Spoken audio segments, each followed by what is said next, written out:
Jesus Christ. All right. No, it gave me the notification for the fucking sports one, not the. No, I did the episode 82. What the? Yeah, I'm looking at it. Hasn't started yet. According to this, it has live right there. No, now it is. Volume down. Big Lovin' is in. All right. Let's see. Get this going. Talking about Star Wars. Talking about Star Wars. Start. Oh shit! I gotta come up with a fucking Yeah, toast. All right, 1950 is when we're gonna start. So you got 3 minutes to figure it out. Okay. All right, so we got that. We still got to do 30 seconds. Yes. Riveting. That's what this is. It's riveting. We got to let them know we're still here. You're getting 2 for 1 tonight, you fucks. So I didn't mean to call you that. I love you guys. Yeah, he did. He meant it. He's got 9.5s in him, so he means everything. he means everything he says. Hold on. That's what she said. What was that one?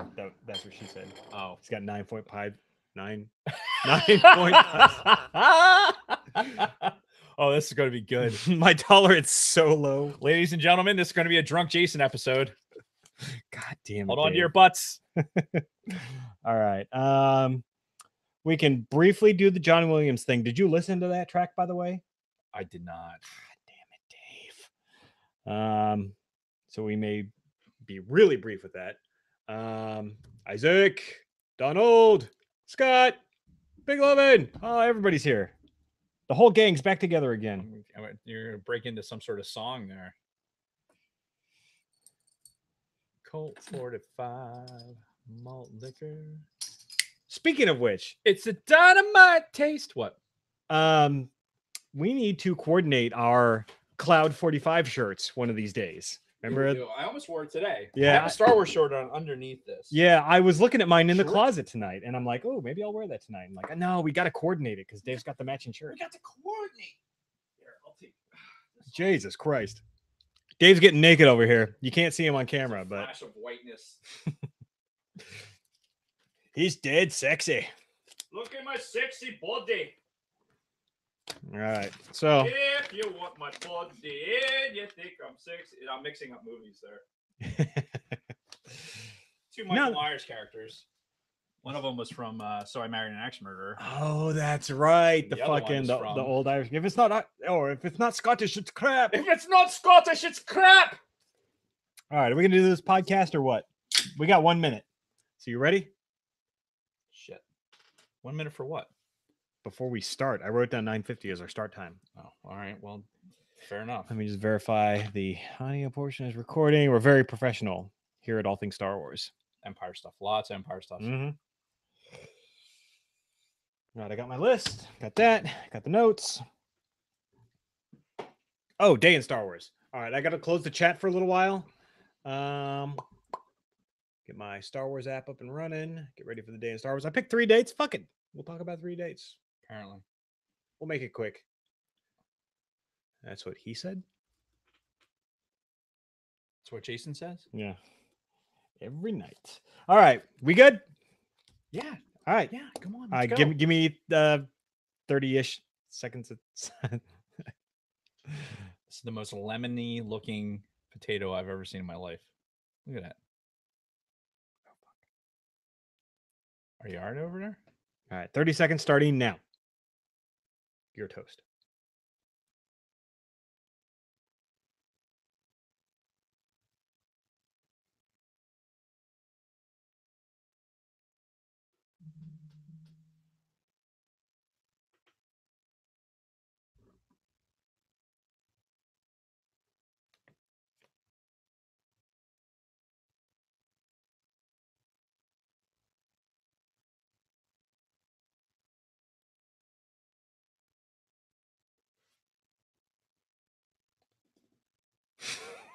To the Sidebar Cantina Sports Podcast. To the Sidebar Cantina Sports Podcast.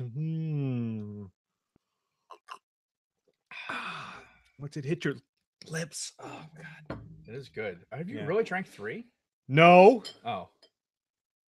Hello, everyone, and welcome back to All Things Star Wars, the greatest Star Wars podcast in the galaxy. I'm Mr. Jason Roscom. With me here each and every single week, the Golden Tate to my Carson Wentz. No, that Dave, was the last podcast. Oh shit! Fuck! I fucked up. Dave Martin. Hello, Dave. Hello, Jason. How are you? I'm better now that I've had my. We had our first edition of the sports podcast, so got that out of my system. Now I can rant solely about Star Wars. Well, no, that's not going to happen. I'm going to rant about something non-Star Wars related, I'm sure. But obviously, yeah, because that's what we do here on the All Things Star Wars podcast. Is. But until then, what are we talking about this week? So, in lieu of watching the holiday special this week, because I just couldn't free up my schedule to do it, we are doing our top 5 favorite Star Wars games. Yes, video games. Video games. As opposed to like board games or other kinds of whole games. pile Or of reindeer games or whatever other kind of games. Did I mention that this is a Drunk Jason episode of the podcast? Whatever.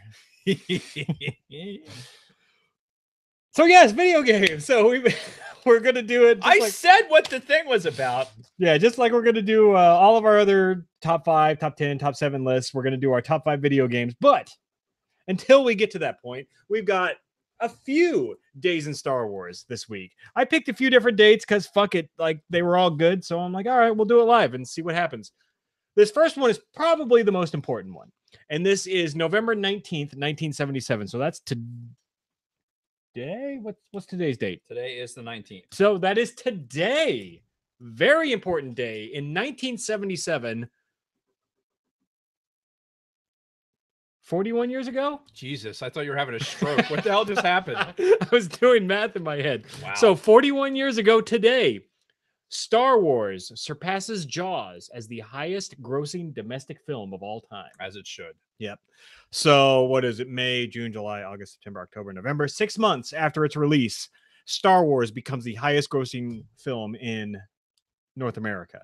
And it held that title for a long time. I think it was eventually overtaken by E.T. And then when the special editions came out, it took the title back until fucking Titanic came out. And then Force Awakens was, nah, bitch, I'm taking it back. And they took it back, and Star Wars has that number 1 grossing of all time film slot. Again. It still has it? Force Awakens does, yeah. Nice. All I'm going to say about this is that there was a really, really cool back and forth between Spielberg and George Lucas. Right. Like a real friendly. Yeah, it was they put stuff in newspaper, like full page newspaper ads, basically congratulating each other for like taking the spot or whatever. So that was actually, like, if you look into making a Star Wars stuff, it's actually pretty cool thing, a little tidbit to look at. Yeah. So now I'm going to skip the second one because it's kind of irrelevant. But the other day in Star Wars I wanted to bring up was next week, November 25th. And that's November 25th, 1984. And that is The Ewok Adventure airs as the ABC Sunday night movie. I still have very vivid memories of this because, I mean, I was, 8 at the time? Okay. And I remember we watched it. We recorded it on our Betamax fucking player. So we had it for fucking ever on Betamax. And I probably watched The Ewok Adventure 50 times as a kid. Wow. And I mean, so I know it gets a lot of shit, right? The Ewok Adventure. This is not like holiday special kind of bad. This is true. It's, as Bronco Fett said, yes, Wilford freaking Brimley. But he was, to say it in all things Star Wars terminology, William fucking Brimley. Yeah. Brimley. Well, he was in the sequel. He was not in the first Ewok Adventure. Whatever. But anyway, I still like the reference. Yeah, no, it's a good reference. But I mean, honestly, God damn it. And you have still not seen this up to this point. Nope, I mean, honestly, it probably doesn't hold up very well, but it's a huge, important part of my childhood. Not nearly holiday special bad, but I'm really curious what somebody like you would think of this movie. And one of these days, we're going to watch it. I've got the DVD up there in the archive somewhere. Where is it, Luke? The sacred Jedi texts. Or the sacred DVDs, either or. But that's the one you were going for, right? Yeah. Oh, yeah. Good. Spot on. So, yeah, one of these days we're going to watch it. Maybe next year, because next year would be the 42nd. No, it'd be the 35th anniversary of it because it came out in '84. So Oh, yeah. okay, yeah. So maybe next year we'll take a look at the Ewok Adventure on its 35th anniversary because it's. I can't wait, Jason. I mean, it's not that bad, honestly. In certain parts, like Game of As the fucking 40-plus-year-old men, you don't think it's going to be that bad? No, I don't, honestly. All right, fair enough. Yeah. I think, has Adam seen it? No, I don't think anybody in my family's seen it. Well, I think they should watch it with us. Okay. And then we'll get the age group that, we'll keep Rob out of it. He can be because I doubt he's going to sit there and watch it anyway. But yeah, we'll get your younger troops and we'll watch it with them and then see how they feel about it. We'll get a little age dependent feedback from them. All right, fair enough. But yeah, I just felt like that was worth bringing up because, like I said, that was an important part of my childhood. So whether or not it's good now is irrelevant. It's still a pretty important part of the Star Wars saga, canon or not, whatever. Not canon. Yeah. So moving on, had a little bit of news this week. First of all, back to the notes. Entertainment Weekly put out an excerpt from John Williams' score for the new Disneyland and Disney World Star Wars park. So Star Wars Galaxy's Edge, which you should know by now, if you're a fucking Star Wars fan, you should know that that's coming in 2019. They haven't given exact release dates yet, but at some point, I'm guessing fall or winter of 2019. The Star Wars land is opening in each of the Disney parks. And I didn't realize until I read this article, John Williams is doing a score for the park. So as you're walking through the park, you're going to hear brand new music from John Williams playing in the background. And they released an excerpt from that on Entertainment Weekly.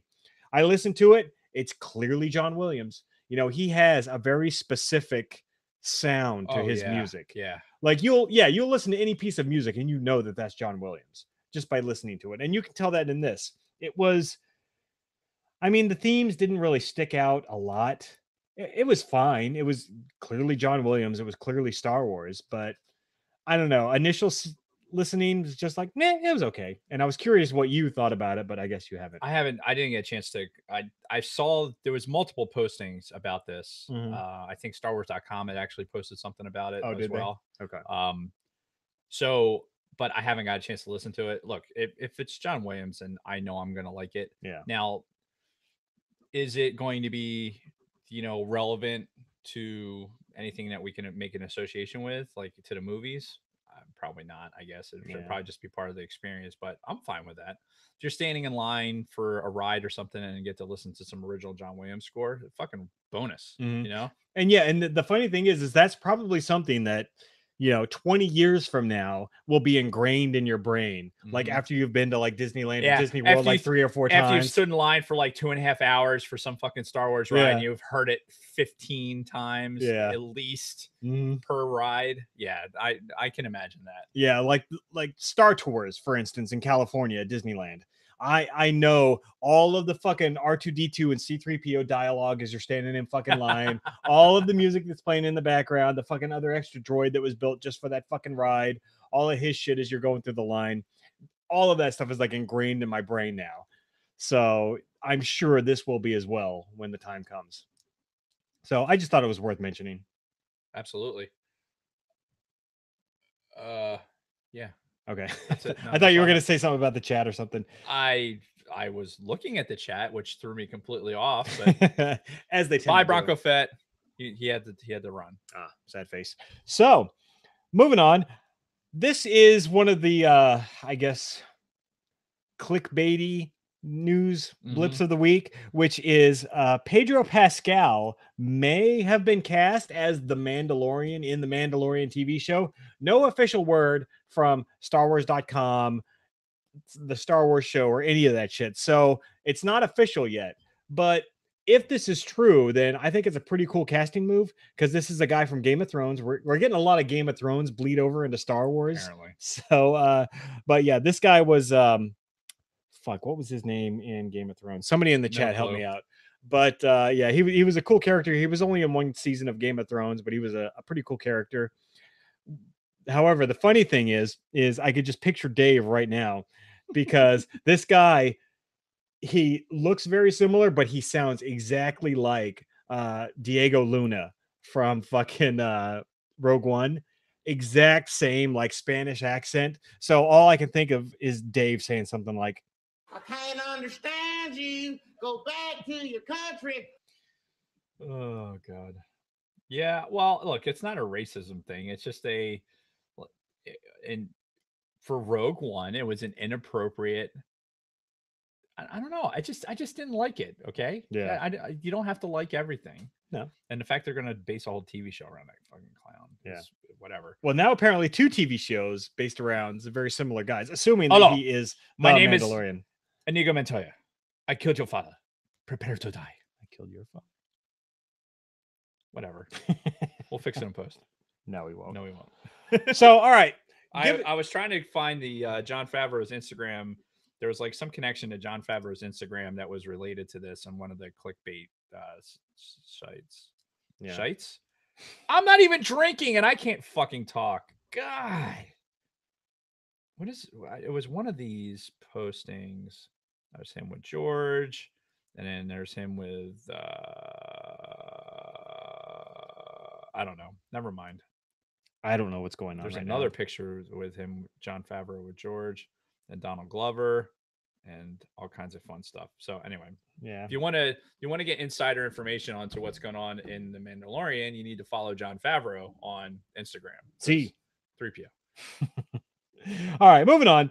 So you mentioned briefly at the beginning of the show, we didn't get to do the holiday special thing this last weekend, but it is still on the docket for being done. Do we have a day that we're looking at for this? Because this is probably going to be mostly over YouTube.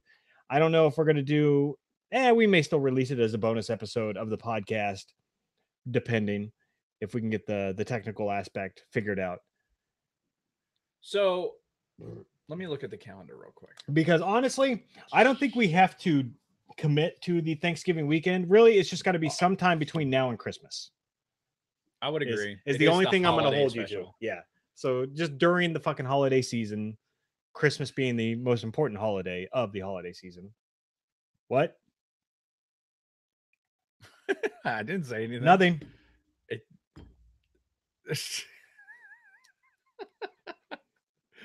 Oh God, it's great. So the Eagles play the Giants at 1 on Sunday. What does this have to do with the holiday special? Well, if we're going to try and do it this weekend, we'll talk about it offline. All right. Offline. So it's still in the cards, basically, is what we're saying. God damn it! Yes, we're definitely doing it. I promised I would do it for making for everyone who made contributions to the Breast Cancer Foundation Research Foundation. So I promised I would do it. We're definitely going to do it. We just got to make sure that we have the time on the schedule to do it. Yes, and do it right.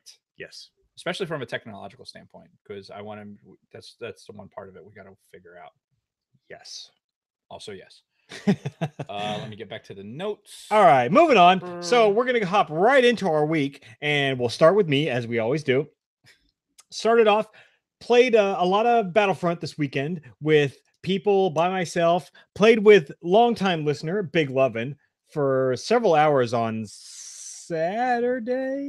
Yeah.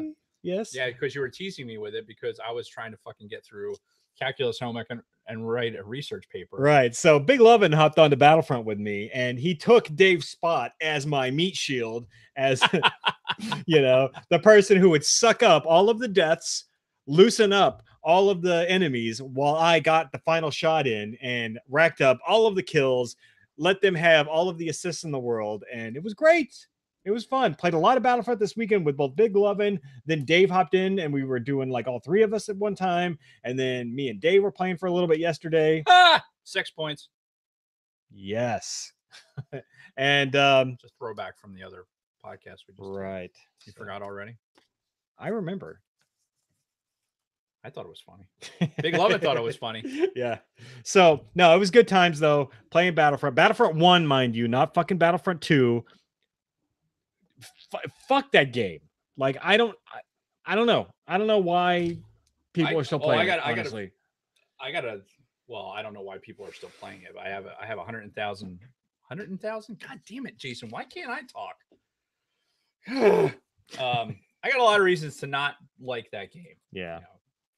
And Ironically, we are doing a video game episode, so Yeah, it may come up later. it may come up. Yeah, so we'll just skip if I right. can fucking make it through here. Okay, so moving on to my next bullet point. I want to cut this open so bad. Like, I seriously do. That's fine. You can cut it open if you want. I don't think we're going to be using it for anything. Well, not now. Anyway, Dave's holding a potato, by the way. So, And a knife. So comfortable pants are a hot commodity in my house. You've seen me in my like comfy like sleep pants before. They're not pajama pants, but they're like kind of like this the flannel, the Yes, kind of like the you've thick done the wool. podcast in them. Yes, yes. I have probably 6 fucking pairs of these things. Now, It sounds like you should be saying I had 6 pairs of these things. okay. I think I see where this is going. I took like 1 pair with me to fucking Mississippi and Texas because really in the middle of the fucking summer in Mississippi and Texas, I didn't really need warm, comfortable pants to fucking lounge around in, right? Okay. But in the fucking bitter cold New Jersey fucking winters, I need those. I wear them every single night.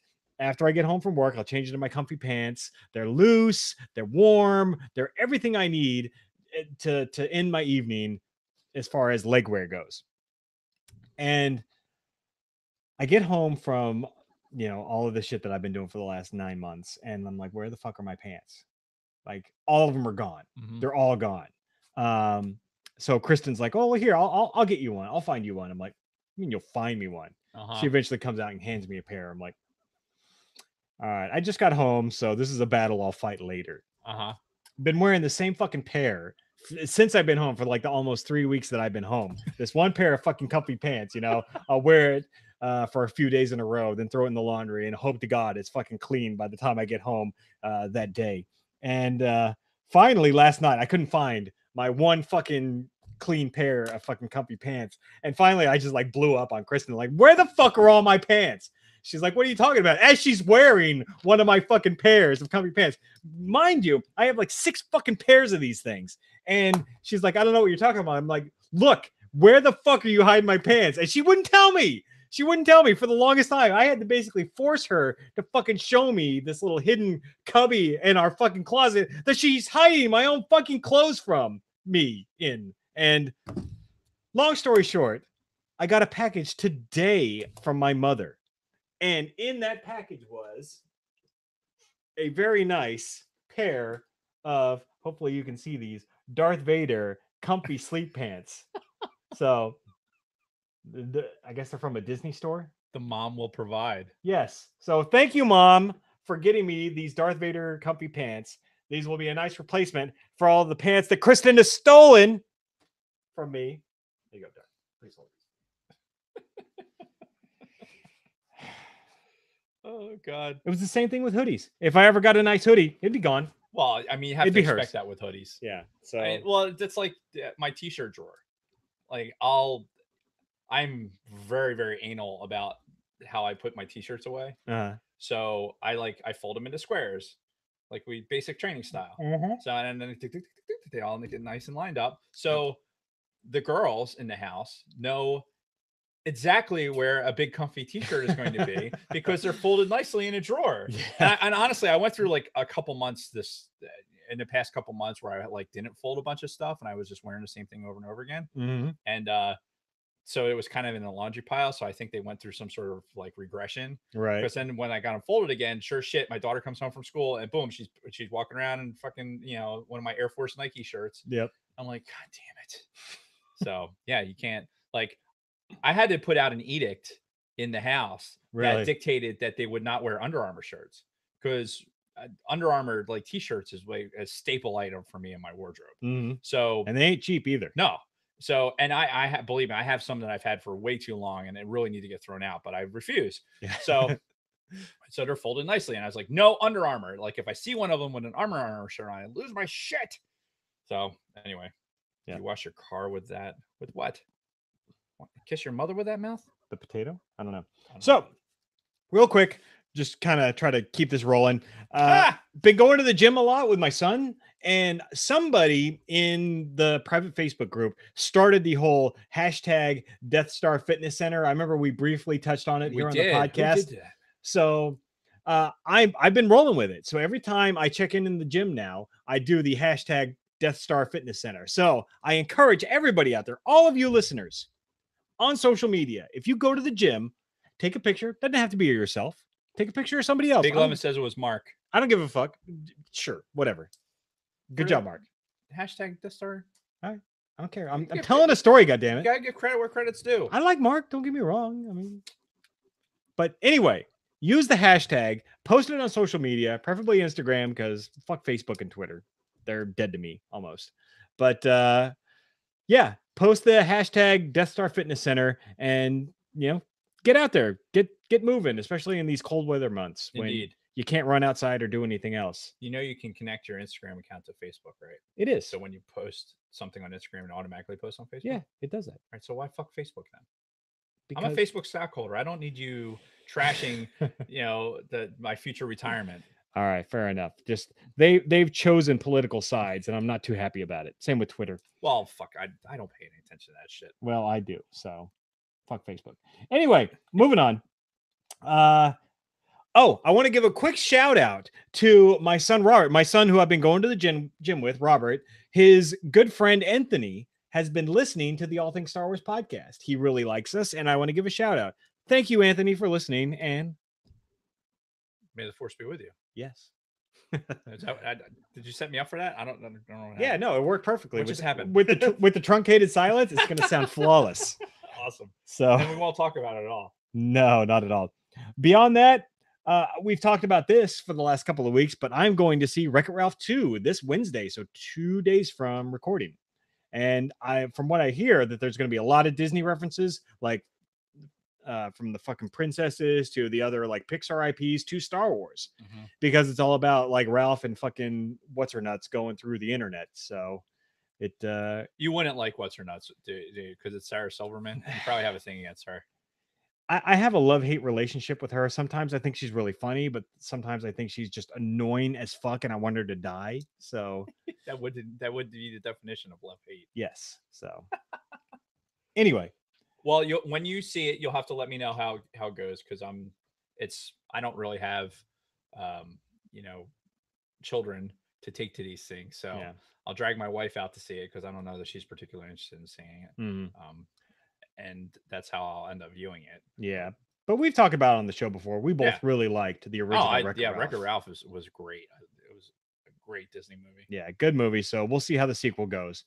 In the meantime, fuck Fandango. I've been using Fandango for years now to buy my movie tickets. And the last like 3 times that I've tried to use them to buy movie tickets, the website is always fucking down. The app is always fucking down. I have tons of problems. So I finally just said, fuck it. And I just went and just did the AMC app directly, because I know you do that. I'm an AMC Stubs member also. And I'm just like, fuck it. I'm just going to go through AMC Stubs. And wouldn't you know it, the second I fucking did it, I could get my tickets, because we're going to see it at the same theater we saw Solo in last summer. And it's an AMC theater. So like I was just trying to do Fandango like I normally do, and it wouldn't fucking work for some reason. So it makes you wonder if like AMC, because they want you to use their app and do all that stuff, that maybe they limit what Fandango actually has access to. Oh, interesting. That could be something. It could be a Microsoft versus Apple type scenario where they'll make it difficult for one thing to work with the other, so you can drive more traffic. I would not doubt that at all, honestly. So could be. So yeah, I went straight to AMC. They immediately recognized my Stubs account as soon as I gave my email address. They're like, "Oh, well, you qualify for this discount," and it's like, "Thank you, AMC. I appreciate it." Yeah, my mother-in-law was using the AMC Stubs has the $5 Tuesday movie or whatever, so you can go in there and go see a movie on Tuesday nights for $5. Yeah, and so it's worth it just for that. And then you buy popcorn and get free popcorn and upgrades and stuff. Yeah, upgrade from the little popcorn to the big fucking the popcorn. Giant fucking popcorn. So yes, get your AMC Stubs account. Yes. Oh, and by the way, Ben still talks about you sharing your popcorn with him when we were seeing Solo. So he was very appreciative. Oh, I know he was. Yeah, and he talks about it all the time. He eats some fucking popcorn, that kid. That's my youngest son, by the way, the one who threw the potato during the Sidebar Cantina Sports podcast. So anyway, that's my week in a nutshell. I'll pass it over to you. What you got? So my week consisted of banging my fucking head against the wall and beating myself about the head and neck with calculus, and to try and get ready for a fucking midterm and to ultimately fail the midterm miserably. Cue the Dave Rant music, because fuck math online. Like, whoever, this is how ridiculous it is, and I think I've already mentioned it, but I'm going to mention it again. Sure. So the whole fucking thing with, so I'm doing Embry-Riddle, right, which is an aviation school. I get it. I'm doing aeronautics degree. I fucked up, didn't finish my course catalog, had to restart, and now in the restart, I have to do all this calculus bullshit. Where before all I had that was college algebra, right? Mm-hmm. So I go from a 13-year cold start into calculus. Yeah, and it's beating me. It's beating me, and I fucking hate it. I fucking hate failing, and it's entirely because of the way this fucking format is. So you have to teach yourself everything. Yeah. Like, there's no, like, it's this forced interaction in a fucking class because it's an online course, right? And they have to have some like discussion board shit. So like they'll post this group discussion on, pick this problem and then post it. And then you're supposed to talk about it. Like, how is that teaching you anything? It's not teaching you anything. No. And then I had to write a fucking, in APA format, I had to write a letter to somebody who's looking for a mathematician looking for a job. And you had to pick from like this list of like famous mathematicians, right? So why the fuck am I doing a writing exercise in a fucking math course? Yeah. Because it's online. That's why. So not only are they not teaching me any math, like, what's teaching me math right now? Fucking YouTube, the Khan Academy, YouTube, my fucking cousin Caroline. That's who's teaching me fucking math right now. Yeah. Not this goddamn professor who's being paid to teach a fucking math course. Well, he's not teaching a math course. He's basically he's moderating. Not even, because everything is put out in the syllabus ahead of time. So honestly, this guy could not even be looking at this shit all week. He's grading a discussion post and this bullshit paper for what? For what? And I hope you're fucking listening, because it's fucking ridiculous. It really is. The fact that they have to rationalize, like, okay, we need you to take 2 more fucking math classes, even though you already met the requirements previously. But in this new course catalog, you need to have calculus. Why? Why? Am I an engineer? No. There's nothing in this fucking degree that identifies it as it's a Bachelor of Science, but it has nothing to do with engineering. Right. And guess what? This math level is not going to help me in engineering anyway. So why are you, like, they made me retake fucking English, and I took English comp from them. I had to fucking retake English comp again, all online. And now I have to it'd be like me trying to run through this fucking wall to do this math fucking course. Yeah. At 4 decades old now, and with all the fucked up shit that's wrong with me, and trying to get through a goddamn day, and then I have to sit down and fucking agonize over this math shit because I'm trying to teach to myself. And just when I feel confident about something, I can build on it, and you take a fucking quiz, and it's like, oh no, half the shit I fucking forgot. And then I was going through my notes and everything, trying to find, okay, this structure. It's bullshit. It's total fucking bullshit. Yeah. And you shouldn't be, if you're going to have math as a criteria for a fucking course, you should have it to a point where I can take it in a course. And don't talk to me about fucking tutoring or anything else, because unless that person is going to be physically interacting with me in some form or fashion, where I can like do practice work and they can observe it and then walk me through something. Unless they actively have that, and I'm sure they have it in some form or fashion, but guess what? I'm in a fucking class to learn something. I'm not, if you wanted to fucking see how good I was at math, then after the first fucking test, then it should be like, well, it should be just one test, pass or fail. Might as well just be clept. Yeah. Otherwise, you should be fucking teaching it. And they're not. They're not teaching it. And guess what? I got 13 more weeks of it. So I'm like, it's so fucking aggravating. And look, I'm looking at the chat real quick. It's like physics, even physics, aside from the math portions of physics, I think I could pull off online. I put a lot of fucking classes off online. I managed to do it. Yeah. A lot of like safety shit where there was some really complex theories and shit like that. You could do it because it's way more ethereal. Fucking math. If you don't understand, if you're not getting and picking up what they're laying down, because everything builds on everything else. So I think that I'm getting at doing the practice homework and everything else. Like, okay, I feel like I have this concept. I take a quiz, I pass it. And then 4 weeks later, you're going to put it in a midterm and they're like, oh, yeah, okay, great. It's open book. But the book, here's the other fucked up part. The fucking book is giving you practice problems that aren't the same. Like it's not simplified the same way. So really? in the book, it's simplifying it to a fucking decimal, whereas on the quiz, they want it simplified as a fraction. Or the radicals and everything. So it's completely different. So you're trying to solve something out of the book as practice, and you can't because the fucking shit that they're giving you on the test is completely different. Right. And the thing about math too is it's all about reps, you know. You got to practice like this, you got to practice like you're taking the test, and they got to give you a ton of practice problems. You got to be in a fucking classroom environment and watch the instructor like doing the fucking math problems. Oh, and by the way, it's one of those things where you're not there. The chances of you sitting alone in that classroom and being the only person that doesn't understand a concept, where you can raise your hand and say, you know what, I didn't understand that concept. Can you do it a little bit, you know, maybe go through it again or do another practice problem where you can reinforce it?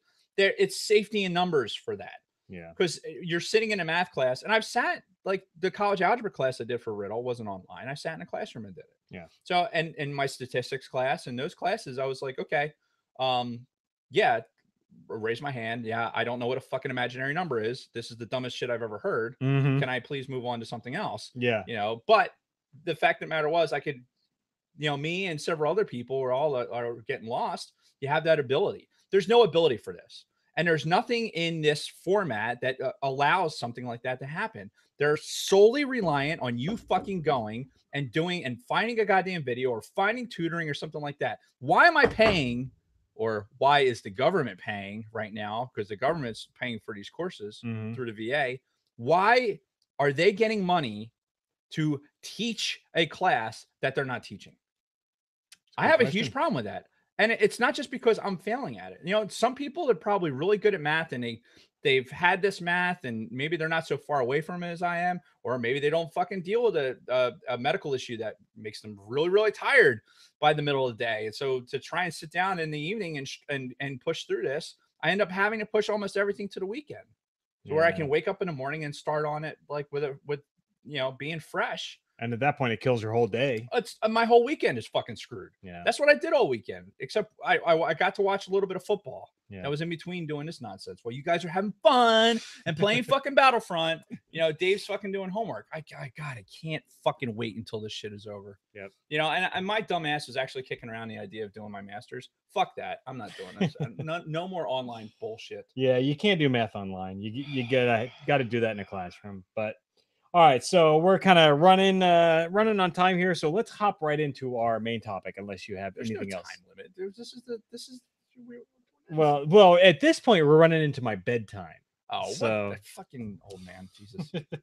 So our main topic this week is our top 5 favorite video games, and like all of our top 5 lists, these are just our own personal preferences. You know, we're not judging these by, you know, the fucking graphics or this or that or whatever. It's just whatever we fucking decided to choose. So for me personally, everything on my top 5 list is stuff that I had like an emotional connection to, that I put like a shitload of hours into, or, you know, just something that really struck me as a Star Wars fan.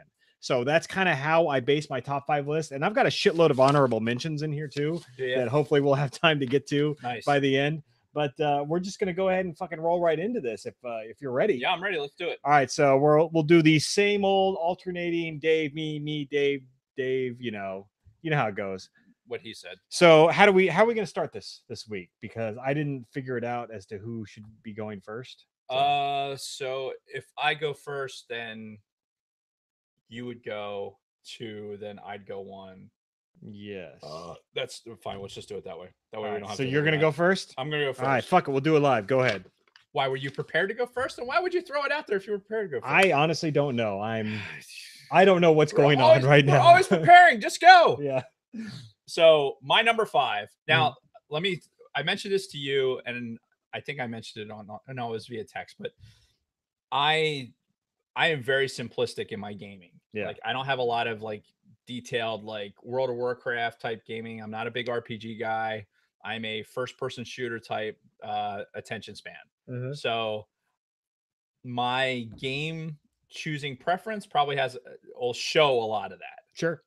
In what I choose. So like you said, this is a personal preference thing. It's not necessarily, we're not rating the game based on how like good it performs or like volume or anything else. This is our own personal shit. Yep. So my number 5 is Angry Birds Star Wars. Nice. So we talked about it a little bit when we were talking about the shelter. Yep. And so one of the things that came out of the shelter was when Angry Birds Star Wars had come out in the middle of the hurricane stuff. So it's just the Star. I was into Angry Birds anyway. Yeah, so, we both were. Yeah, we were playing Angry Birds, and the fact that Star Wars had come out with it, it was just fun. It was just one of those games you could go and have fun with.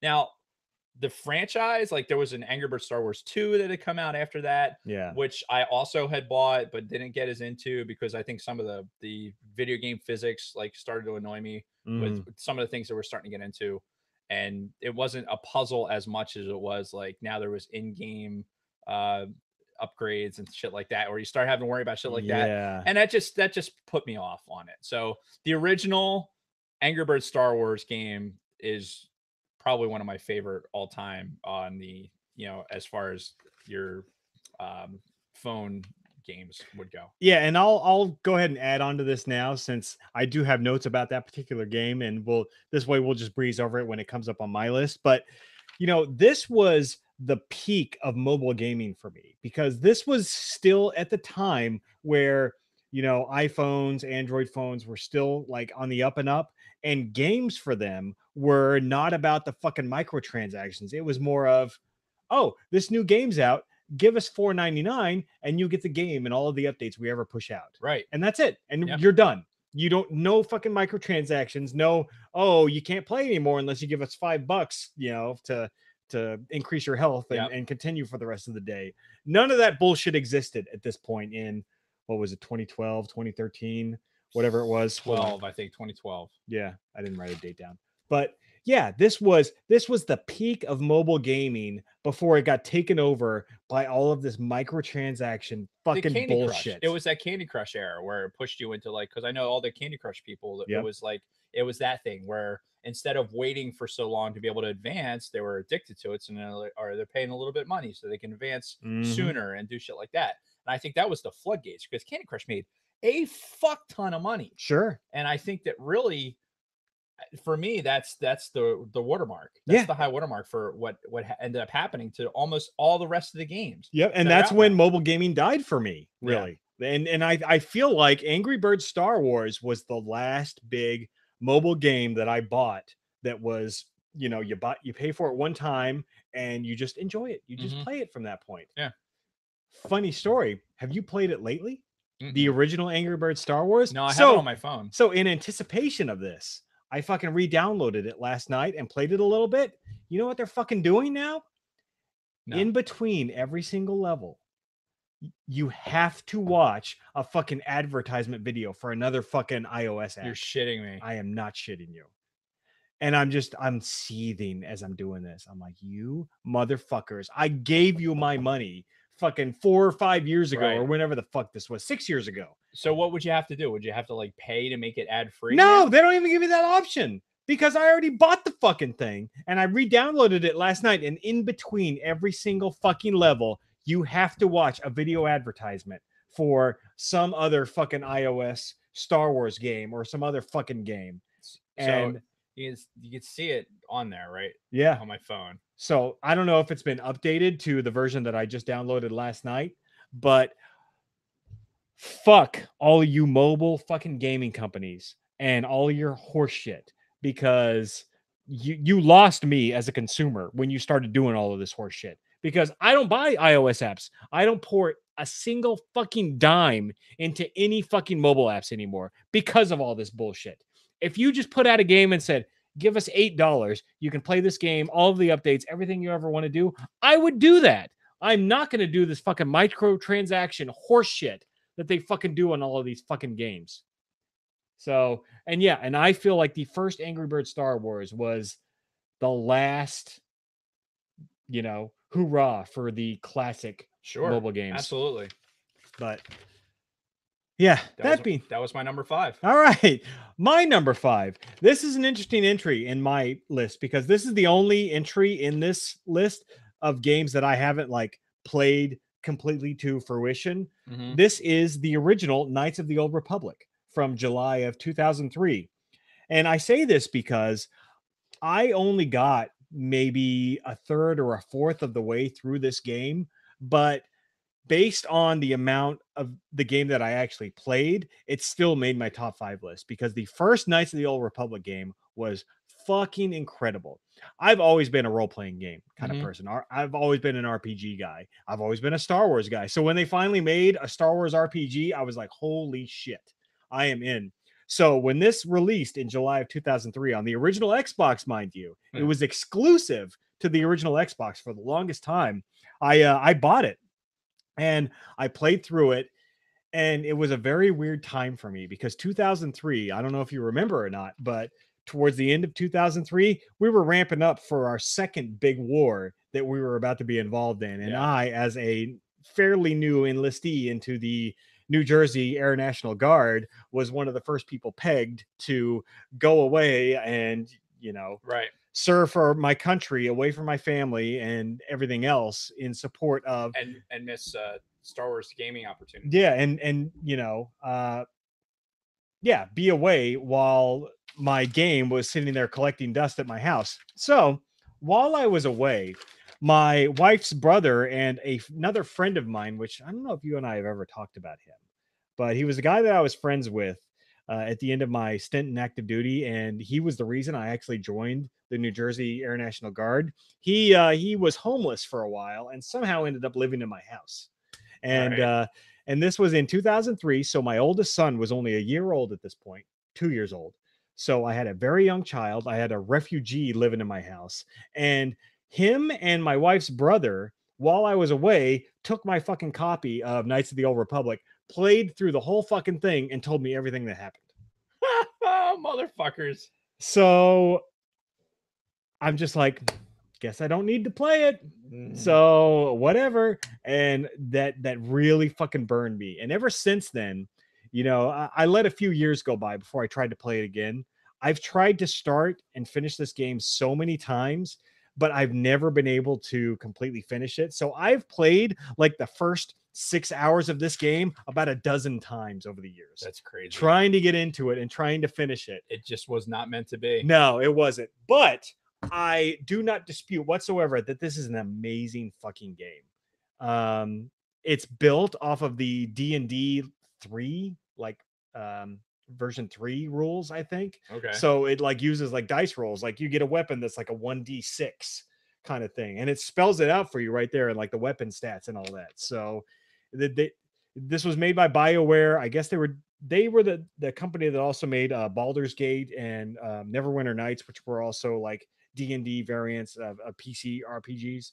So they took that and they transferred it into Knights of the Old Republic, and they built it off of D&D RPG rules for a Star Wars role-playing game. Yeah, I could totally see that being fun.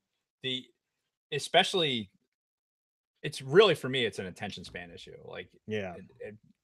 As a kid, I played D&D and stuff like that, and it Mhm. was different though, because you were like with a bunch of people and you could sit for a while and go through it. It was really, really dynamic. Whereas like trying to do it with a video game, it just never really held my attention. Mhm. So, but I could see that there'd be value in that. It's one of those instances where I was like, oh, can I take a thing that I really, really like and incorporate it into something else that I really like? And I like this involvement in it. So it sounds like that it was something that was good. I think I had owned it. Yeah, you probably own it on Xbox One now because, oh, by the way, Knights of the Old Republic, if you have your original Xbox disc, which I have, is backward compatible on the Xbox One. They sell it online on the Xbox One. They sell it for PC. I might have bought it when Xbox was selling it, like on the store. I might have picked it up real quick just to not lose it. Yeah, and it's worth it. It's a fun game. I still have every intention to eventually try to finish it.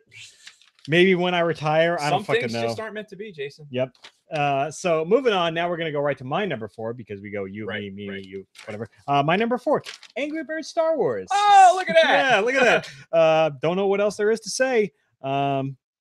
Yeah, we talked about it 2 weeks ago with the shelter, and like I said, the peak of mobile gaming before microtransactions started. Yeah, and it was just fun. It was just Yeah. a fun game. Yeah, great game because when you start adding in all of the mechanics like the lightsaber or the fucking blasters, hitting the and lightsaber right at the right time, so Yeah. it ignites and then like would hit stuff. Yeah, it was just fun. It was just Yeah. a lot of fun. And I don't know about you, but if you remember the way I used to play the Angry Birds games, I would not move on from a level until I got 3 stars. On Yeah, that level. that I remember. That was my thing. I would not move on until I got my 3 stars, which was normally it always had to be like a one-shot deal. Very rarely could you get 3 stars by using more than Very one rarely. fucking bird. No, I agree. I think I tried to do that for a little while, and then it got to a point where it's just like, okay, I'm not moving. I have to press on. No, Again, for me, it was an attention span issue. I would sit there on the same level for like 3 months Oh Jesus, I couldn't have done that. until I got 3 stars. I would have snapped the fucking phone in half. But anyway, that's my number 4. So moving on to your number 4. All right, so my number 4, and this may be a little bit more controversial depending on where people fall in their lists, but my number 4 is Star Wars Battlefront 2, the PS2 version. Oh, okay. Which is what we had at our house. I'm surprised it's so low on your list. Yes, I thought you would be. Yeah. But given when I really had to, we talked about it offline, how like for you, it was like you knew your top 5, but it was difficult ranking them. This is probably my hardest one to rank. But even that came pretty quickly. Like I said, I'm a simple man when it comes to video games. Excuse me. Cue the Leonard Skinner. Yeah. Simple kind of man. Jason singing, folks. I don't really know what to say about the game. I mean, we play so much Battlefront now, and obviously we're going to talk about Battlefront, I'm sure, in one of our lists. But I really feel like, again, being a first-person shooter type guy, and this is where first-person shooters kind of came into my Star Wars world for me, was in Battlefront.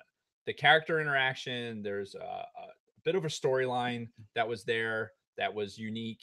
Yeah. Getting to be in different environments and do all the different things. It was just fun. It was fun to jump into it and run around and throw lightsabers and do all this shit. And it brought some level of interaction with the prequels too. Yeah. Where it made some of the prequel not stink so much. Right. You know what I mean? Like it kind of brought some of that environment into something that I thought was palatable as far as Star Wars went. And it was cool seeing all the different levels of clones too, with like, okay, here's like when we're talking about different clones and their different armors and like different divisions, this is where we would talk about, not, I was going to say the 501st, but that it's not the 501st, but anyway, just different colors and armor associated with different legions and shit like that. So, and I'm sure if Bronco Fett were on here, he'd be screaming about a Republic Commando. Yeah. But that for me, it was just to reiterate it, because I really don't have that much else to say. I didn't do my modicum of fucking research on these. Yeah. It was that feeling of getting there and enjoying playing it. And my son and my daughter both were playing it too, because it was a game that you could play, the younger kids could play as well. And I don't even know what year it came out. I should probably have looked. I want to say the late 2000 aughts, like 2008, 2009 kind of time frame, because I will say, like, I missed the boat on the original Battlefront games. Battlefront 1 and 2, the originals before the remakes that came out in 2015. They were never on my radar. Some other stuff was going on in my life at that point to where those games, I think I owned them at one point, but I never played them. Like, I never played Battlefront 2, and I know that Battlefront 2, especially more than the first one, is very beloved among Star Wars fans. Yeah, and absolutely. It was one of those things that I just kind of missed in passing. Other things were going on in my life, and it didn't work out. So 2005. 2005. Okay. Yeah. So that was about the time my second child was born. So second and third, really around the same time frame. Yeah. So lots going on in my life, and that was events. that just wasn't on the radar. And we're talking like PS2 and original Xbox era, much like Knights of the Old Republic. So yeah, it was oh fuck, I just realized I brought Star Wars stuff. Oh shit. That's okay. It wasn't in the notes. So it wasn't in the notes. Yeah. I just remembered it at the last second. What, squirrel? So yeah, that's it. Battlefront 2. All right. is my number 4. Yes. All right. Well, you're number So 3. my number 3 is the Lego Star Wars Complete Saga. I was wondering where that was going to be on your Yes. list. So, look, it's Legos. It's Legos and Star Wars. It's Yep. it's two of my favorite things of all time put together. Yeah. You know, what's there not to love? Yeah. Now, keep in mind, when I first met this guy 10 years ago, one of the first things that stuck out about me was the fact that he had Star Wars Legos on his desk at work. Mm-hmm. So I knew that he and I were going to get along great at that point. Yeah, I love my Lego Star Wars stuff. I think I brought it up in a previous episode where we were talking about the Lego display that I made. It had Lego Star Wars stuff on it, combined with like Emmett from the Lego movie and stuff like that. So yeah, there's so much good about that game and that game series because it brought a level of playfulness. I can't honestly tell you if like Lego had games like that before they did the Star Wars saga. I don't think so. I couldn't tell you. Yeah, they've done plenty since then. Oh, absolutely. They've done every fucking other genre, but Yeah. I think Star Wars was the original. Yeah.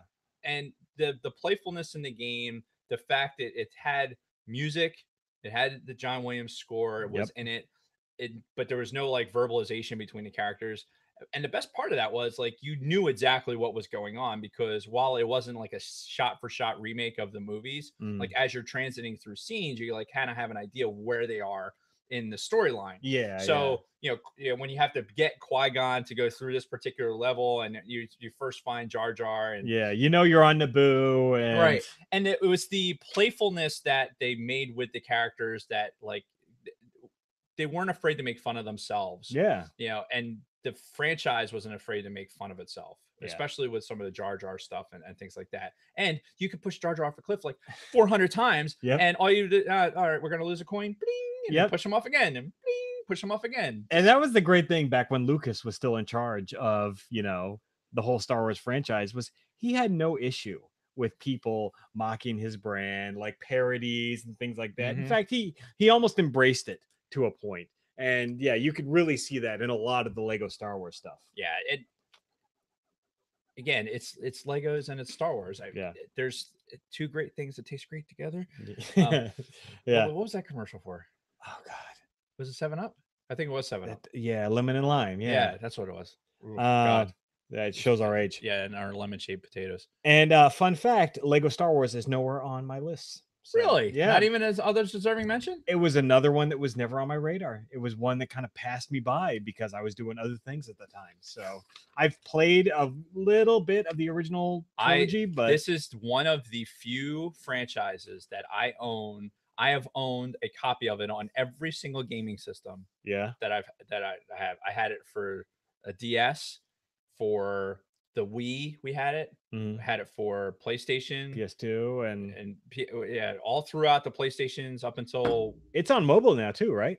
It is. Yeah, you can. I had it on my iPad for when we were, jet setting around the world. Yep. I would every once in a while if I needed to get into something and just to keep my mind off of whatever. Block off the HF radio. Exactly.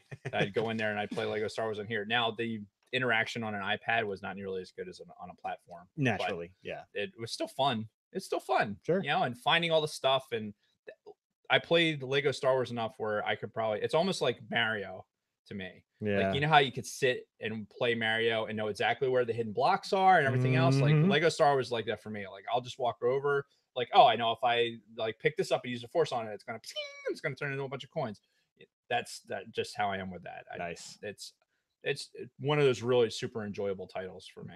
Yeah. So we're getting into my top 3 now. Now this was the hard part for me ginning up this list because I knew what my top 3 games were going to be. I had no fucking idea how I was going to order them because they could have been in any fucking spot from 1 to 3. And eventually I had to just sit there and think about it and just be like, all right, this is the way it's got to be, because this was a tough one. And my number 3 is Star Wars Battlefront from 2015. Okay. For the Xbox One. So that is my number 3. This was hard because of all of the games on this list, this is the game that I've probably put the most time into total.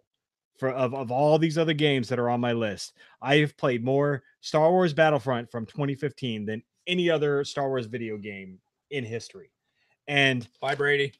and oh man, we're losing Big Lovin'. Yeah. So yeah, I mean, we've talked about it since the beginning of this podcast, how much we love the original Battlefront original from 2015. Right. So the Battlefront remake.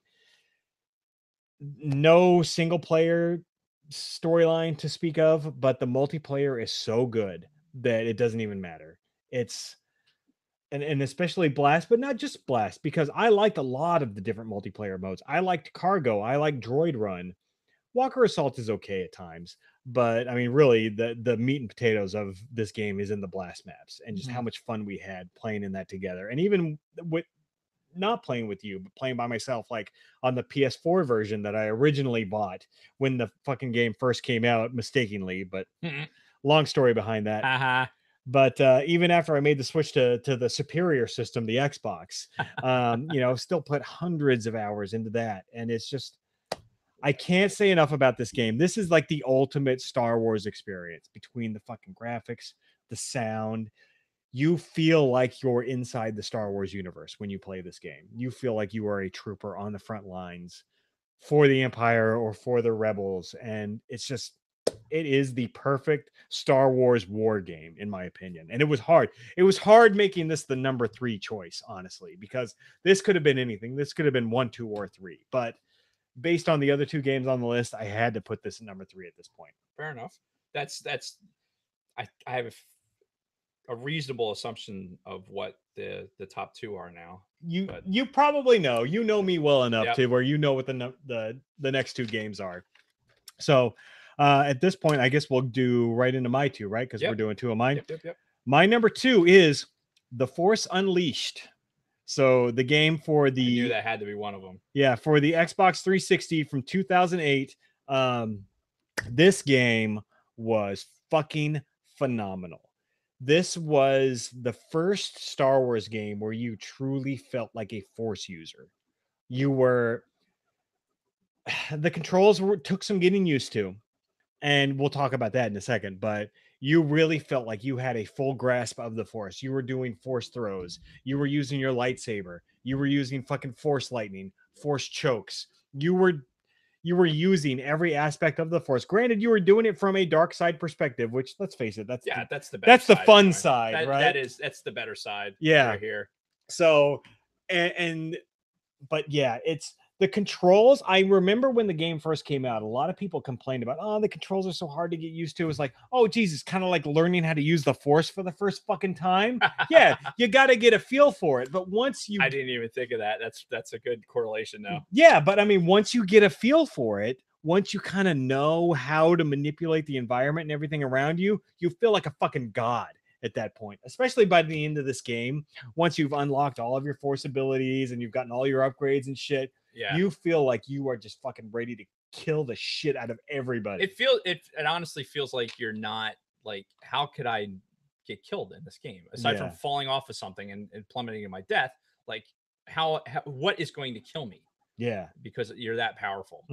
And I want to make a differentiation too, because when this game first came out, I got the Xbox 360 version. I remember you got the Wii version, which the version that you played back in the day was a port of the PS2 version, which they were far inferior games. The controls were different. The whole game engine was different. So anybody who played those versions of the game, you were not playing the real version of the game, as I like to call it, which are the ones that came out on the PS3 and the Xbox 360. Those were the definitive versions of The Force Unleashed. Yeah, and you're right. I did get that. We had it for the Wii, and it was a nuanced version because you were actually, regardless of where it was ported from, it was interacting with the Wii nunchucks to like be able to throw things and do stuff like that. So if you had tried to play it with just a controller on the Wii, forget it. You wouldn't be able to do it. But trying to like manipulate the stuff and move the character around and still advance yourself through the story became really cumbersome. Yeah. So, but I 100% agree with you. Within the game, it was like, wow, this is really, really cool to be able to use the Force like this in a way that we had never seen in the movies. Yeah. I've read about it in books, for all of us expanded universe nerds, but never got to wield the Force like that. And oh, by the way, I have since played and beaten the game with the 360 version because Nice. when it was for sale and you were talking about it, I think it was one of the early episodes that we did. Mhm. Like it's just I went back and I played the game over a period of a couple days and was able to beat it. And it was very enjoyable. Yeah. And it completely revitalized my experience based on like, because when you were initially talking, I was like, man, I didn't really recall enjoying that game based on. Yeah, and I remember us the having play, that gameplay. conversation back years ago. Mhm. You know, when we were first like getting to know each other. You bought the Wii version, I bought the 360 version. Mhm. I'm like, this is the greatest fucking Star Wars game ever, and you're like, yeah. Yeah, exactly. So, but yeah, that's my number 2. So moving back to you, sir. All right, so my number 2 is Star Wars Battlefront. Nice. So caveating or piggybacking on everything you already had said about it, we can talk about Darth Roscom's stats on Battlefront. Total playtime 165 hours, 26 minutes, 46 seconds. Now, granted, that is only the Xbox version. All right, that's only via the Xbox, which he always brings up whenever I talk about this. It's whatever. Does this shirt feel like it's touching me weird? That's what she said. So now for me, and we're going. This is one of the other cool things that was about the Battlefront game. All the things you talked about, the immersiveness, feeling you're really you're a trooper in Star Wars and running around, having the first person shooter perspective as opposed to being in the third person. Yep. Now, there's maps that I enjoyed in levels. I wasn't a heroes versus villains guy. I found myself, I didn't enjoy being in that kind of third person mode. Yeah. When you were a hero, I liked looking down the sights. Sure. As a character, it made it more immersive for me. And remember, I'm a Call of Duty guy and things like that, so it made it more like that for me. This to me is it's so much better than Call of Duty because this is something I'm so passionate about, and the music and everything else. And granted, there's a lot of really good music, like in Medal of Honor. You know, you talking about some of the Call of Duty games. Sure. From a PC perspective, there's some really, really good music there. Yeah, it's not John Williams though. It's not John Williams, but there's some good orchestral things in there that make it worthwhile. But given that it's that total immersiveness and experience, it's what Battlefront has that Battlefront 2 does not have is that field of view where you really feel like when you're looking around and you're panning and what you can see in front of you is more realistic of what you would see if you were standing there. Yeah. Battlefront 2 is it's almost like horse blinders type view where everything in front of you is bigger. I don't know why they made an adjustment like that. Yeah, it's weird. It's a narrow field of vision, so you have to turn more to see what's going on around you. And if you don't have some sort of controller where you're auto aiming, you're trying to turn and see where people are and see where you are in the mini map. And now the mini map is encompassing more of your view, and it's just very, very clunky. So I don't know if it was an adjustment. There was a lot of really, really good things in Battlefront that they chose to not do in Battlefront 2. Yeah. And that was one of them. Like, why change the field of view? Why change the mechanics of how you gain weapons? Well, we all know why that is. You know, how else do you incorporate microtransactions, right? Of course, yeah. So, but it does so many things right. And the amount of time that they put into just the graphic engine alone, you think about, like I've talked about on a podcast before, and in 2015 when we were talking about it, all I could talk about is just walking up to shit and staring at it. You know, we're in the ice caves and I'm walking up to something and just looking at the ice like, holy shit, look at the amount of detail. Because there's layers of ice. Yes. It's not just like I'm looking at a single dimension of something that is drawn to look like ice. You're looking into the ice and it has depth. Yep. And like when you look down at the ground, there's reflections in a puddle that's moving as you move through it and splashing, and clover that's blowing in the breeze that you can possibly feel.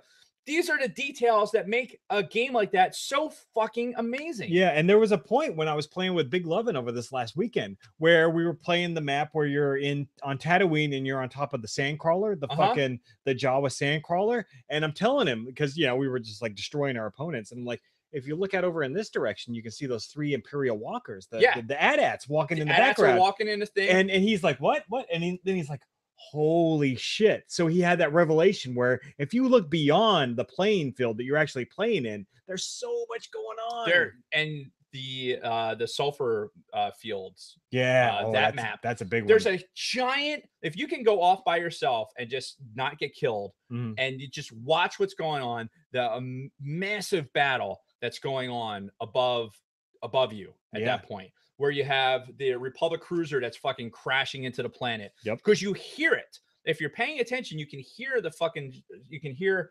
spacecraft crashing. You can hear fucking X-wings and TIE fighters blowing by, and you look up and you see something go by you. Like there's so much programming just going on to make that environment happen around you that, and yet they still managed to get the detail work into the environment that you're walking around on. Yeah. It was amazing. Severe drop off in Battlefront 2. Yeah. Severe. Where if you, because I going into Battlefront 2, I'm like, oh man, I can't wait. The hype was real. Yeah. Going into that. Yeah, And we were excited. Started playing it, and even playing the single player mode that Battlefront 2 has that Battlefront doesn't, which is one of the big things that came out of that, right? Yeah. So even playing that, walking up, I'm like, this doesn't seem quite as good. It's still good.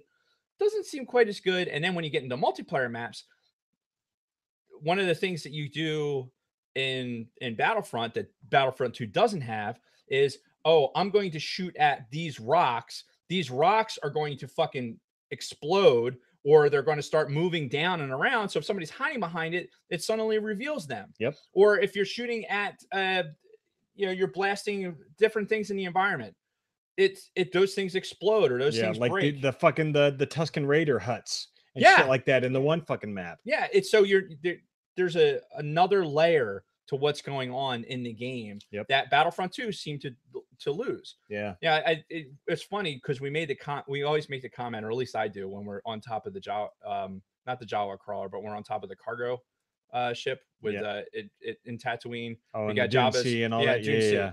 And when you're standing up there, you can see the Sarlacc pit, and you can actually go over and jump into the Sarlacc pit and get killed. And it says like the mighty Sarlacc has swallowed you or some shit like that. Yeah.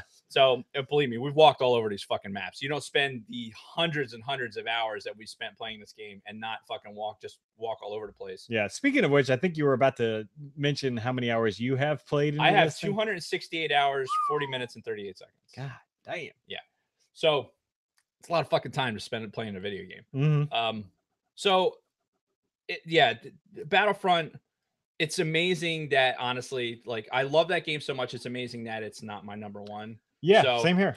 But that being said, that I'm not even all those things that were in consideration, and I'm not even talking about when we finally were able to start playing and partner starting and doing all that stuff. Yeah. Because the partner start and the ability to get into a squad and spawn on each other and do that shit just makes it that much better. Yeah. Because you can get on with a partner, and you can get a little squad together with your buddies.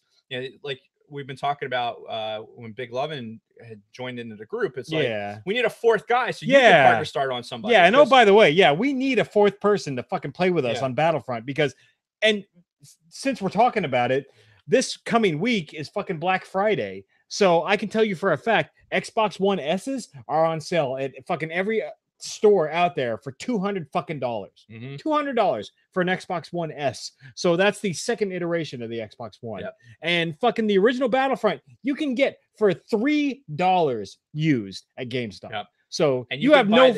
You can buy it online. I think I looked at it today for the entire bundle is $26.99. Yeah, and that's with all the DLC, the fucking Death Star, Cloud City, all that shit. So you have no fucking excuse.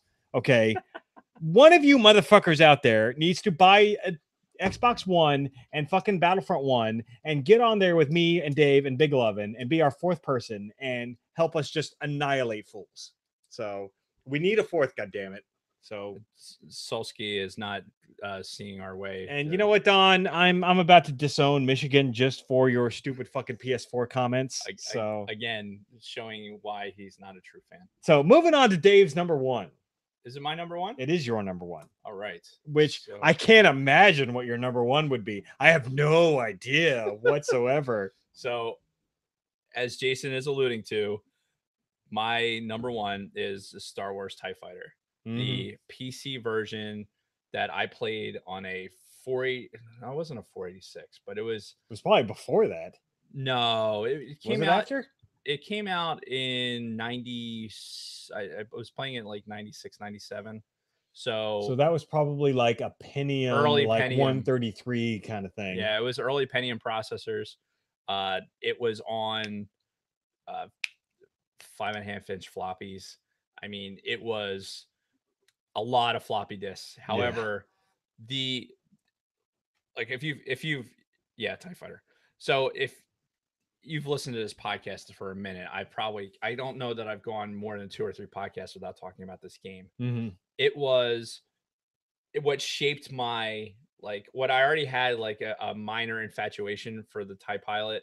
It turned that into a full-blown, just absolute hard-on for him. Yeah, like full obsession at that point. It was a full obsession. Like being able to go in it's like a simulator environment, which I'm all about. Yeah. You know, being a plane guy and flying guy and all of this stuff, to be able to sit in a TIE fighter and go fly missions and come back to the ready room and do the briefings and stuff like that. Take a cadet, move him all the way through the ranks, do little side missions for the Emperor, and all the while, the crux of the gameplay, while there was these little stories in between, the crux of the gameplay was getting into a TIE fighter and going and flying and doing random shit. Yeah. Sometimes you were flying a patrol mission where you flew for 10 minutes and didn't see shit. It was so fucking realistic to like what a fucking, all right, you're out on patrol. You know, you're just tooling around waiting for something to happen. Yeah. And then, you know, suddenly you're some rebellion cargo ship flies in and it's like, all right, yeah, you're going to take that out.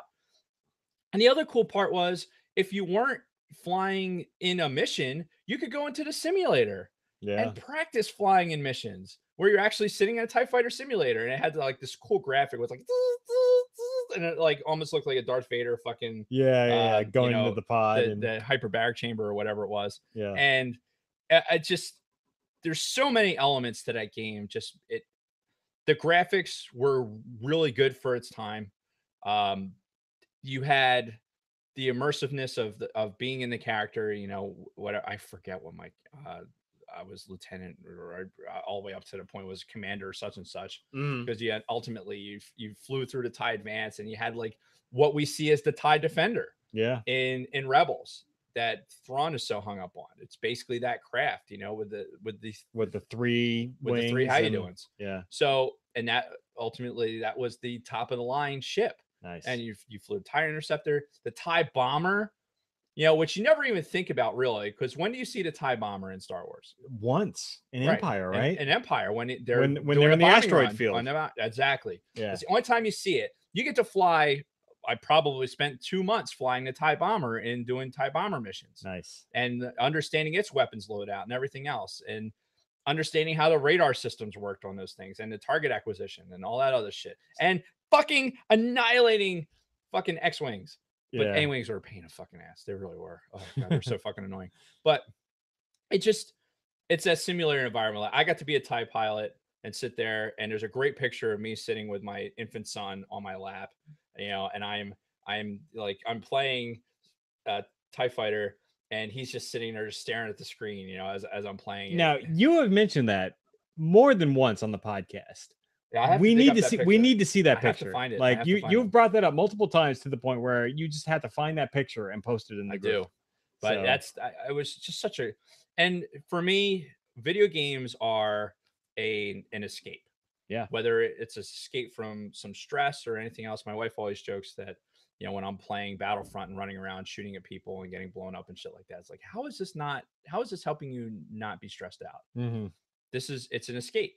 Yeah. Is what it is. You get to run around in this environment. It's to me, there's a structure to it that this is where I go. This is what I use video games for.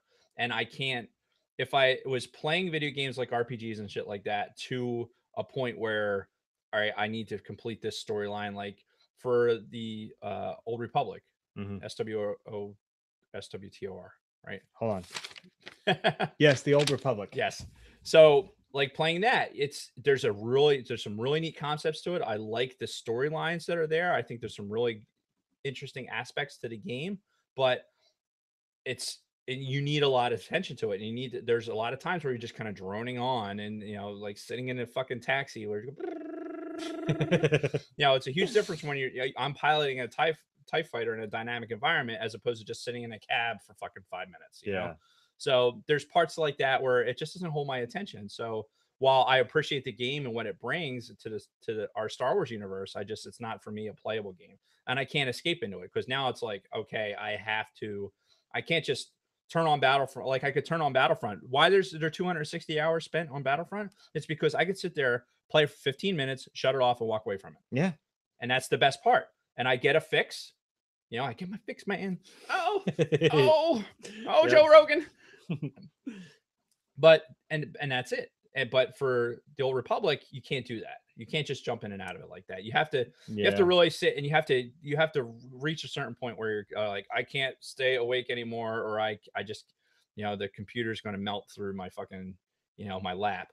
You know what I mean? So that's why games like that don't necessarily make it into my crosshair. It doesn't mean they're not good. For me and my attention span, it just doesn't work for me. So anyway. So coincidentally, moving on to my number one. A good segue. Somehow I knew. Yeah, if you've listened to the show for any amount of time, yes, my number one is The Old Republic. Shocking. So yeah, released in 2011. Yeah, this is an MMORPG.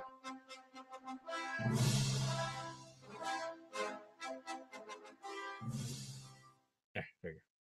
What happened? I hit the throne room. Oh, okay. Yeah, this is an MMORPG.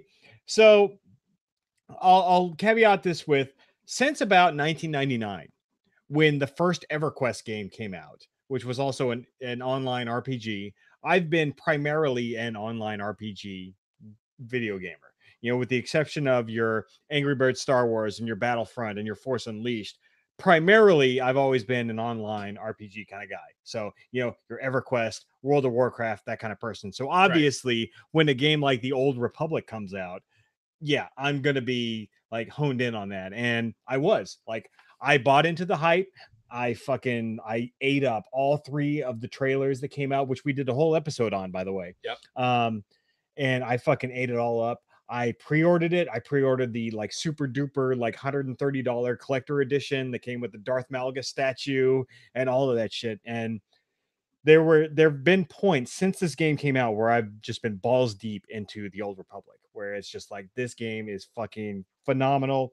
I wrote in here, it's still the most immersive Star Wars experience, like even more than Battlefront, in my opinion. Because you've got the music that sometimes it is the John Williams score, sometimes it emulates the John Williams score. Right. It's different music, but in that style of music, it's the storytelling, because that's the thing that the Old Republic really focuses on, is telling of the story based on the class that you pick. And that's also the beauty of this game, because really it's 8 games in one, because there's 8 different classes, and all 8 classes have a different storyline, be it the Sith warrior or the Sith Inquisitor or the Sith Empire agent or the bounty hunter. Those 4 classes from the Sith side all have their own individual stories, and same with the 4 from the Republic side. The game is so big and so immersive. It's like any Star Wars fan should at least play this game once to get through one of the class storylines. And if you're really into it, to play all 8 of the fucking class storylines. The problem is that now that it's not canon anymore, because back in the day, it used to be canon. Right. In fact, a good portion of this was written by Drew Karpyshyn, who, as we know, wrote the Darth Bane book, wrote the fucking Revan book. He had a huge part in writing a lot of the stories from the Old Republic. So between the visuals, the music, and everything else, this was like, for me, it still is the most immersive Star Wars experience. But at the same time, kind of like what you alluded to, it's a double-edged sword, because as immersive and as rewarding the gameplay is, it is really a big time sink. Right. It's a big time sink, and it can be a big money sink too, especially back when it first came out, when you actually had to pay for the game, pay for the expansions and all that. Now it's free to play, but you got to pay money to access anything, reasonable. Right. Like you need to have a subscription to play it as it was intended to be played.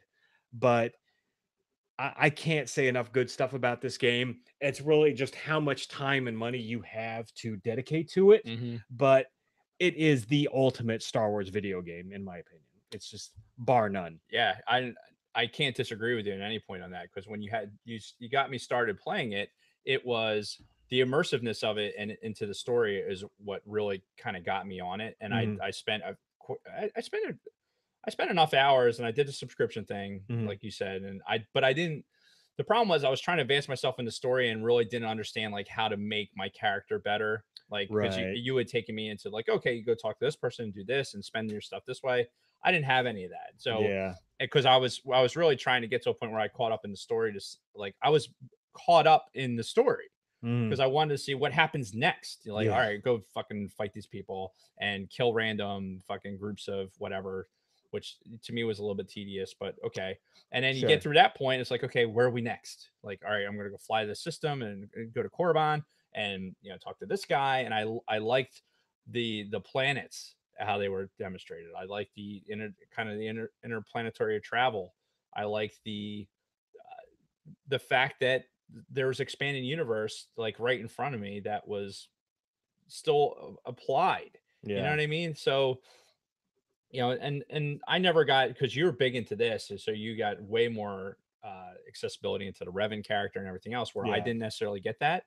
So that's a whole nother aspect of Star Wars that you said it's not canon, but we've talked about this before, where if they decide that they're going to go down a route what would take us to older material, Mhm. this is a whole well of material that they could Yeah. very easily touch, because this is thousands and thousands of years in front of their current timeline. Yeah, because I think the Old Republic itself is 3,000 years Hmm. before New Hope. So, again, you can go back and you can make this canon, and it's not going to fuck up anything you're doing with the sequel trilogy or anything else. No, not at all. Yeah. So, but that's that for me. And obviously, that was going to be my number one. It was really close between that and the others, but really, my top three were all really hard to choose from. I So, believe it.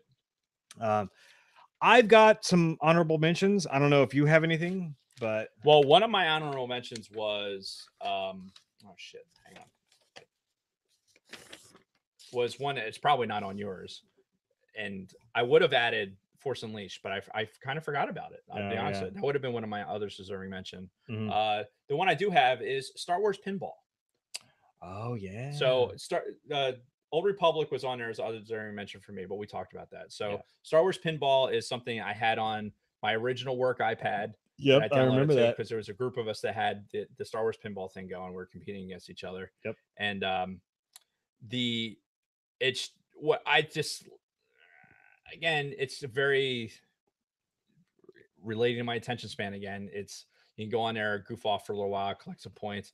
The the physics of it, we're old Windows guys, right? So we remember when the pinball The game, Space 3D pinball Space game 3D pinball. for Windows 98 and Yep. XP and That was so much like, that was one of those staple things that you would go on and fucking mess around with. oh yeah. And the physics of the Star Wars pinball games was reminding me a lot of that. Yeah. There was a realistic physics into a pinball style game that had a lot of cool little nuances, had little voices and stuff like that. Pinball is just something that's fun, right? Mhm. So, and then you have access to, like, as they release different boards, it was, you still had to pay, like, so okay, you can buy pay $1.99, you get these three tables. Right, And yeah. so it did have an element of that, but at some point you're like, okay, I've kind of maxed out where I think I'm going to do on this particular table. So Mhm. yeah, let me try another one. And then you pull out your favorites, and then those are ones I keep going back to. Yeah. So Star Wars Pinball, I think, was just one. It's just one of those fun things that can be on the iPad, played pretty easily, and you can find yourself playing with for a while. Mhm. And not necessarily be bored of it. Yep. So for me, obviously, I got to go back to the very first Star Wars video game that I ever played, and that was The Empire Strikes Back on the Atari 2600.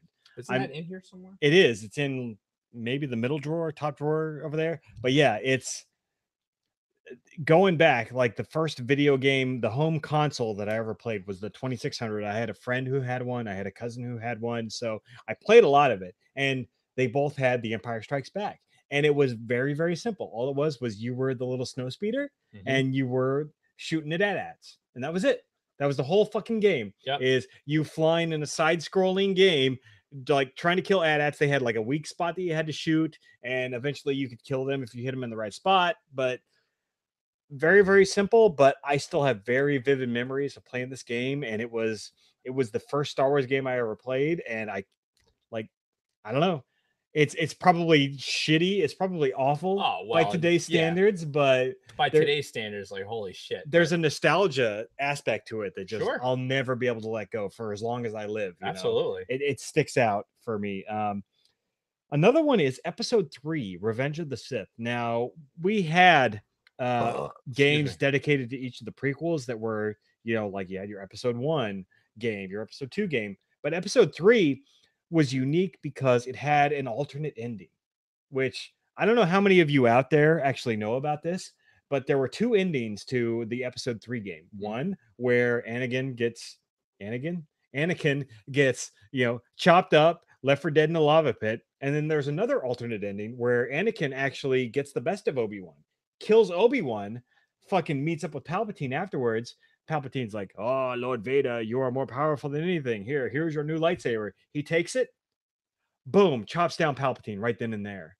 Walks over, grabs fucking Padme, who's still laid down, passed out, picks her up, walks her to his speeder. He's like, "We're in charge of the Empire now," and fucking goes off. And I'm just like, I would love to see that fucking alternate universe play out. That would have been amazing. Yeah, where he just like fucking just bitches out Palpatine right then and there after he kills Obi-Wan. Yep. And just fucking grabs Padme. He's like, "You're mine, bitch." Yeah, let's go. We're out. And it's like, holy shit, I would love to fucking see that. But I'm surprised there hasn't been a whole comic series just dedicated based on that ending. Oh, that would be amazing.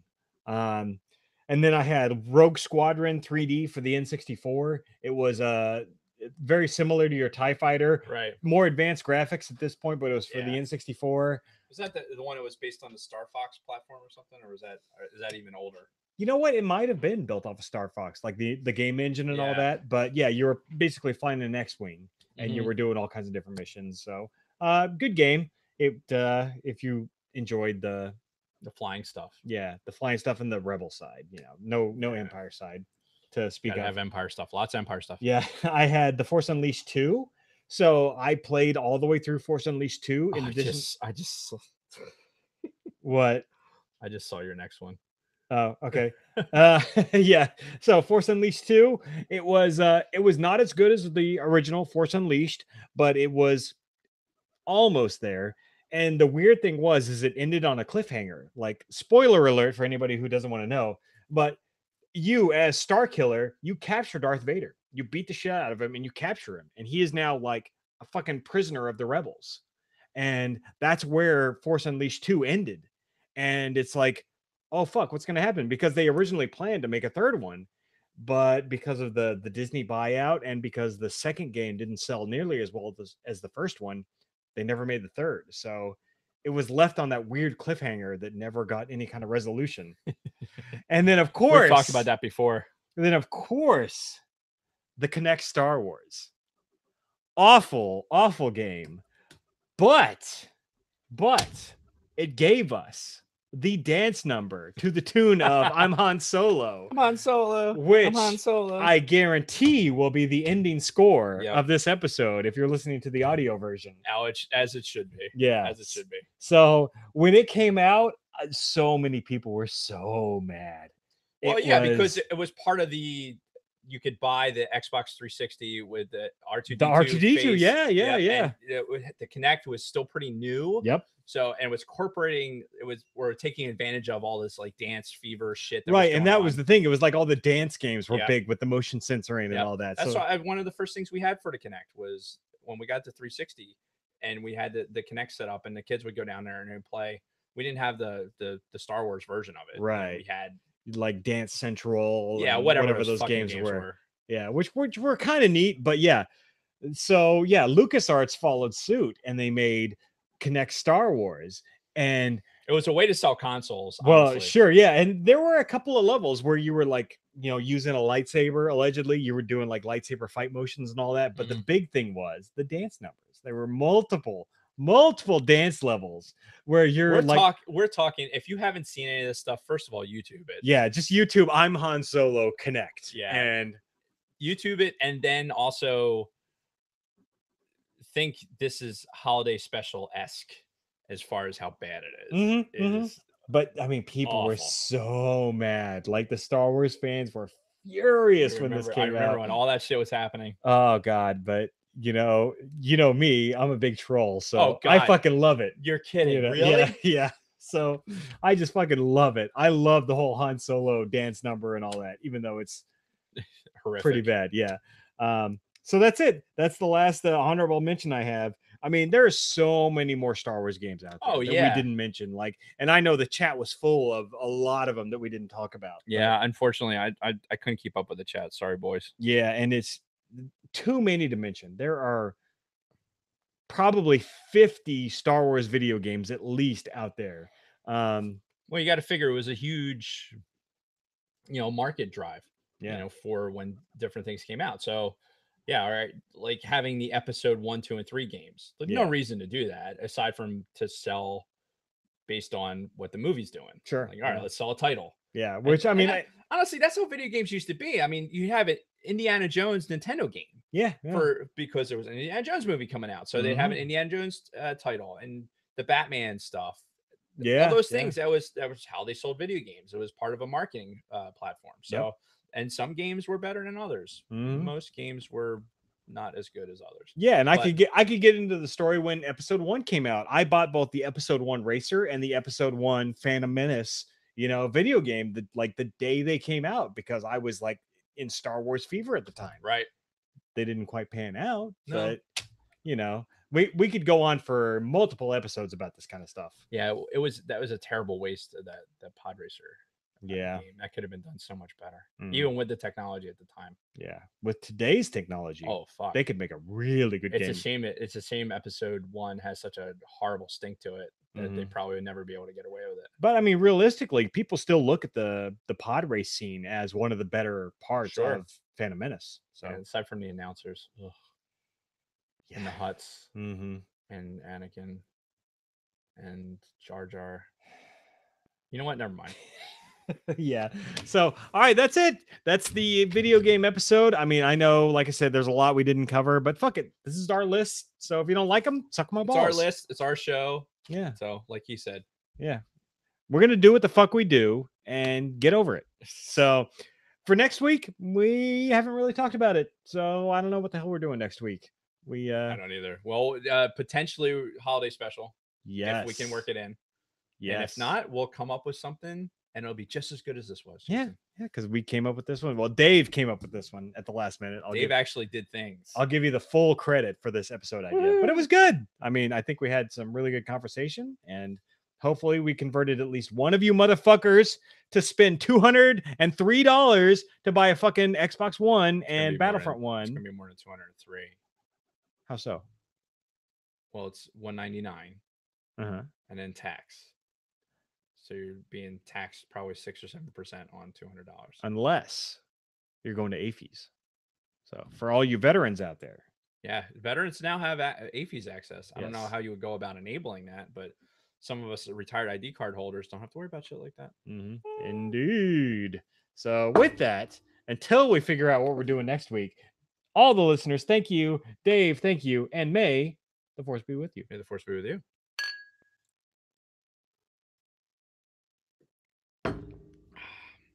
Okay, now what do I click?